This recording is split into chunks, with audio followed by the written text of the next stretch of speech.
komoditas porang yang kelihatan saat ini dikatakan baru dan ini sudah dinyatakan yang sudah terbukti produksi. Yang bagaimana untuk teknik budidayanya, terus bagaimana permintaan dari pasar, seperti apa yang mereka minta, itu harus jelas dulu. Jangan hanya asal menanam. Halo, assalamualaikum warahmatullahi wabarakatuh. Terima kasih masih nyimak dan setia dengan channel Porang Indonesia. Kali ini kegiatan kita di lahan porang yaitu menindaklanjuti tentang registrasi lahan porang. Mungkin para petani yang membutuhkan informasi ini simak terus liputannya seperti ini. Kita akan berbincang-bincang ya nanti dengan beliau dari PPL Kecamatan Sine, Kabupaten Ngawi, Jawa Timur. Kita simak liputannya seperti ini kawanku. Monggo. Oke kawanku, kali ini kita kedatangan petugas dari PPL, tidak hanya satu orang, beliau juga hadir di sini 2 orang. Salah satunya beliau ini kita akan berbincang-bincang. Halo, selamat pagi menjelang siang. Assalamualaikum Bapak. Waalaikumsalam warahmatullahi wabarakatuh. Selamat pagi Pak. Bisa diperkenalkan Bapak ya. Ini dari dinas PPL dari mana, monggo? Ya, terima kasih. Ini saya dari Balai Penyuluhan Pertanian Kecamatan Sine, Kabupaten Ngawi. Iya. Saya nama Lili Prianto sebagai petugas yang ada di Balai Penyuluhan Pertanian Kecamatan Sine. Nggih. Nah, maksud dan tujuan kami saat ini dipertemukan dengan petani yang saat ini sukses dalam hal membudidayakan tanaman di bawah naungan tanaman pokok jati. Disinilah barangkali nanti ini sebagai awal identifikasi produksi komoditas porang yang kelihatan saat ini dikatakan baru dan ini sudah dinyatakan yang sudah terbukti produksi. Dengan identifikasi ini harapan kita nantinya karena tanah-tanah yang sifatnya marginal ini masih perlu kita sentuh dengan teknologi pemanfaatan tanaman tegak di bawah naungan dengan pemanfaatan komoditas tanaman porang yang saat ini bisa nantinya menambah peningkatan produksi dan meningkatkan kesejahteraan petani. Untuk lebih lanjutnya mari kita simak bersama-sama dengan teman kita juga sebagai penyuluh yang ada di Balai Penyuluhan Pertanian Kecamatan Sine. Lebih lanjutnya mari. Terima kasih. Waalaikumsalam warahmatullahi wabarakatuh. Nggih, matur suwun Pak Lili. Oke kawanku ya, kali ini kita sedang berada di lahan porang. Kita akan berbincang-bincang dengan beliau petugas PPL yang sudah hadir di sini. Halo, assalamualaikum, selamat pagi Bu. Waalaikumsalam warahmatullahi wabarakatuh. Selamat pagi. Ya. Bisa diperkenalkan Ibu ini dari petugas mana biar petani porang seluruh Indonesia tahu paham tentang registrasi lahan porang, monggo. Iya, perkenalkan nama saya Mayang Krisnaningrum. Saya salah satu petugas penyuluh pertanian yang ada di Kecamatan Sine.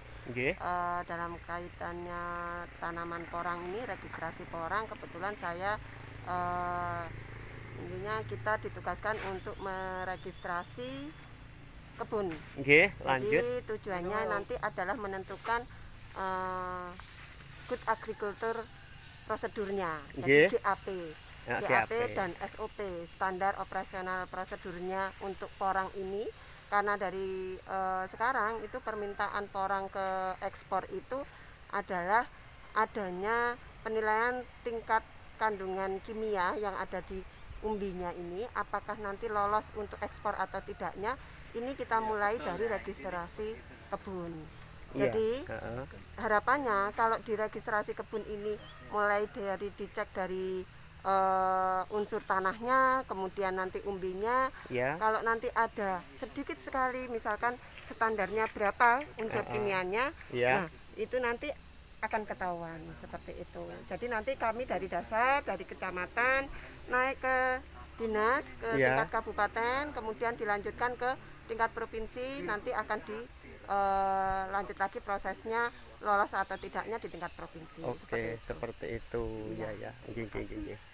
Terus mungkin saran-saran dari dinas ya untuk petani porang terutama di Kecamatan Sine dan untuk seluruh wilayah Indonesia, itu mungkin pesan-pesan bagaimana Ibu, monggo. Iya, jadi pesannya untuk petani porang sebenarnya kalau mereka sudah tahu potensi, kita memanfaatkan lahan marginal, lahan yang tidak produktif seperti ini bawah naungan. Ini menjadikan lahan yang awalnya tidak produktif menjadi produktif atau menghasilkan. Nah, untuk petani porang, untuk memulai bisnis ini atau memulai budidaya porang harus diketahui secara teknis apa saja syarat tumbuhnya, kemudian bagaimana untuk teknik budidayanya, terus bagaimana permintaan dari pasar, seperti apa yang mereka minta, itu harus jelas dulu. Jangan hanya asal menanam. Jadi perlu itu wawasan seperti itu untuk mendukung bagaimana tingkat keberhasilan dalam usaha budidaya porang. Seperti itu. Jadi pada intinya itu untuk petani porang itu yang harus dijaga kualitas seperti itu, Bu, nggih? Iya, kualitasnya. Bukan hanya kuantitas seperti itu, Bu, nggih? Betul, ya. Nggih. Oke, Bu, mungkin pertanyaan terakhir, Bu, ya. Setelah diregistrasi petugas PPL turun ke lahan langsung ini, nanti proses kedepannya bagaimana, Bu? Ya, jadi setelah kita registrasi nanti akan ada titik, intinya setelah lolos registrasi. Kemudian nanti petani porang ini, misalkan ini di wilayah Kecamatan Sine, ada petani yang mau masuk ke pabrik produknya ini. Sumber benih, kemudian lahannya di mana itu diketahui.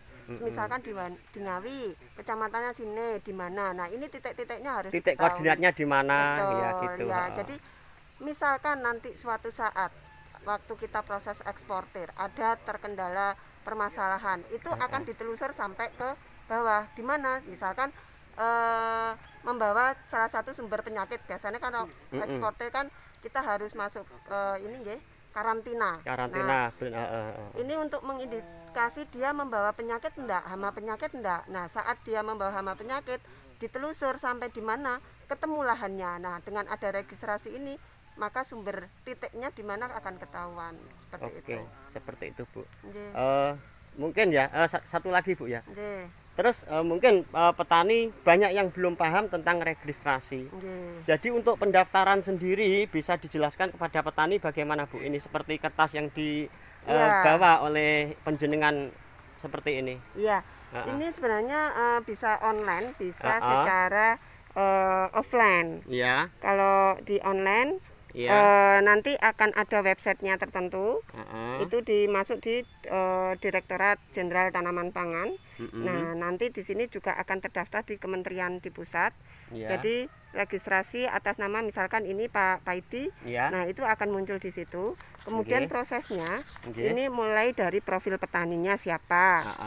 Kemudian profil kelompok taninya siapa, ikut LMDH atau ikut kelompok tani. Nah, ini identifikasi lahan usahanya. Ini terkait sama SOP dan GAP-nya.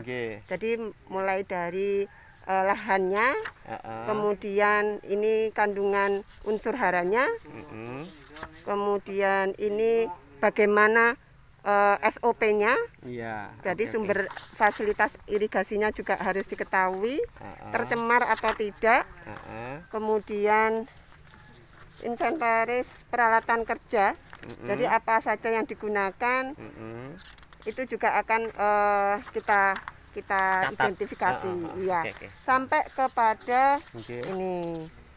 Nanti di sini akan ada hasilnya.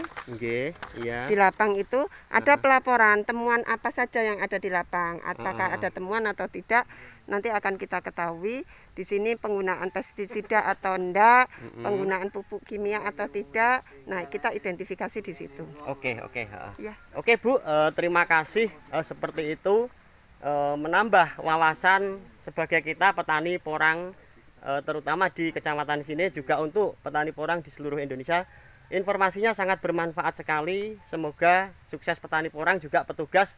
Saya ucapkan terima kasih, Bu. Sama-sama. Matur suwun, Bu. Assalamualaikum. Waalaikumsalam warahmatullahi wabarakatuh.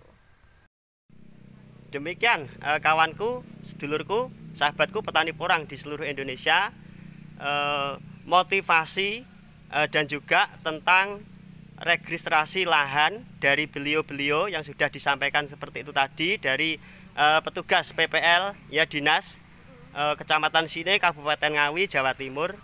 Semoga menambah wawasan kita-kita sebagai petani orang, karena di luar sana banyak yang bertanya tentang registrasi lahan porang. Oke, demikian, salam sehat, salam sukses. Saya akhiri dari channel Porang Indonesia. Sedikit semoga bermanfaat untuk kita semua. Saya akhiri, wassalamualaikum warahmatullahi wabarakatuh. Matur suwun nuwun.